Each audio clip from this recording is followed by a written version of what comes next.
We've been talking about assessments and user evaluations. Let's see how we can improve this. I'm going to share with you 3 quick fixes, low-hanging fruits that you can use today to build a better quality assessment. 3 key ideas. By enhancing our multiple choice question and other types of assessments with rich contexts, meaningful feedback, and robust distractors, we can transform a standard run of the mill assessment into a powerful instrument for strengthening learning. Let's take a look at each one of them. Firstly, context. It is about grounding each question in a scenario, in a real life situation that is relevant to your learner. For instance, instead of asking a simple question about a software function, we might describe a real world situation where the learner has to choose the correct function to resolve a specific problem. This will not only test their knowledge, but also their ability to apply that knowledge, right? So contextualizing questions, it really assesses our learners in, we put them in midst of real world scenarios. We craft them, those questions, in such a way that it mimics the complexities and the nuances that learners will encounter outside their device. And this is how we will bridge theory and practice. Let me show you a couple of examples. So this is a course where realtors needed to learn how to correctly calculate the area of a property based on various laws and whatnot. Now, this could have been a simple multiple choice question, but we put in a little bit of context here. There are people who are going to buy the house, there is this realtor, they all have a name, and then there is this situation. And then you have to do pretty much what you would do in a straight recall type of question. Now, the interesting thing here is this story actually kept on building through different assessment questions. Jenny had to now do this and now do that. So there was this story that kept on building throughout the assessment questions. And we were taking the learners not through just their evaluation, but also through a story and a realistic scenario. Now, this is very minimalistic, could have been a multiple choice question, still is very much so. We've just kind of changed the text a little bit, but you could take it a notch further as well. So I want to show you another example of that, which is in this particular example, you can see that there are 3 markers on the map, which basically are 3 different questions that the learner goes through as they're driving through the road. And this course is around driver orientation, so it made 100% sense. And as you click on each sort of marker, you are presented with a scenario and choices. And the scenarios and choices are, there is graphics that go along with it. There is very visceral sort of connection to the situation. And the idea there is also when learner finds themselves in that situation in real life, they will remember this scenario. Next quick tip is adding feedback. Now, adding feedback to the question, it goes beyond telling learners right or wrong answers. It involves explaining why an answer is correct or incorrect, which reinforces learning. Imagine a learner selects an incorrect option.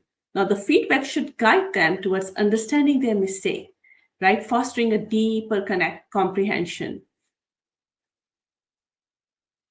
Imagine a learner selects an incorrect option. The feedback should guide them towards, why is this the wrong answer? And by that, you're fostering a deeper comprehension.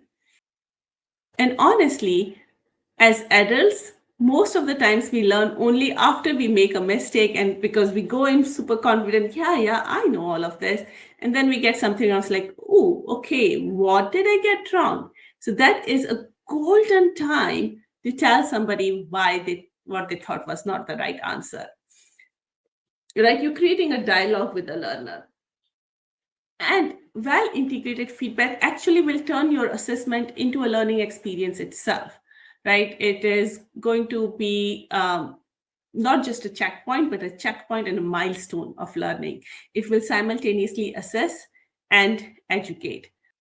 One more thing to keep in mind is that the feedback can be either immediate or delayed. when a learner answers a question, if you immediately provide the feedback, it is like an instant coaching session, right? You're explaining and reinforcing why an answer is correct or why it is not correct. Now, you could even offer delayed feedback, and that has to do with scenarios where, maybe you are asking them to take multiple steps and you want them to see the consequences of their actions 1 or 2 or 3 steps later.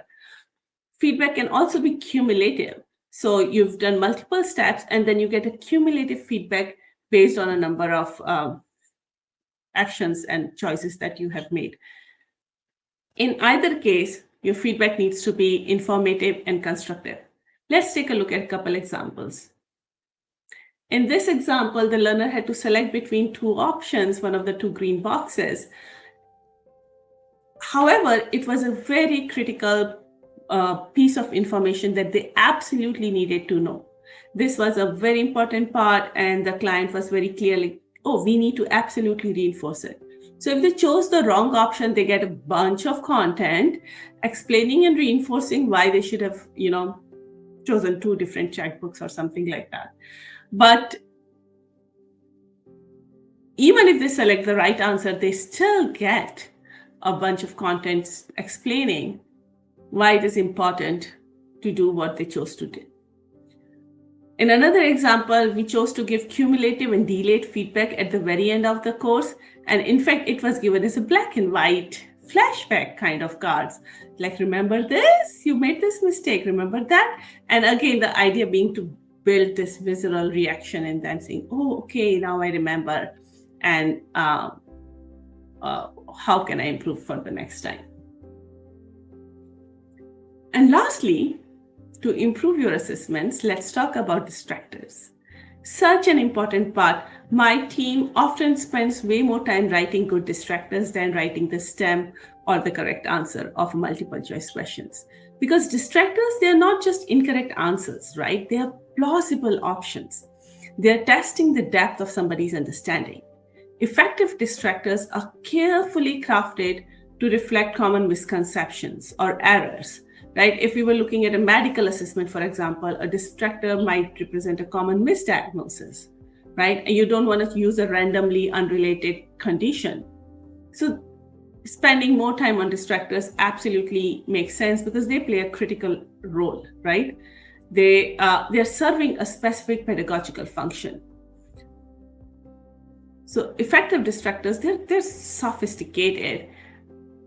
They're contextually relevant, they are mirroring real world scenarios. So there is this sort of art to create a good distractor. When you're building distractors, I would say ask yourself, what are the common confusions that are related to this concept? What errors do people usually make in this task? What are the misconceptions that persist in this field?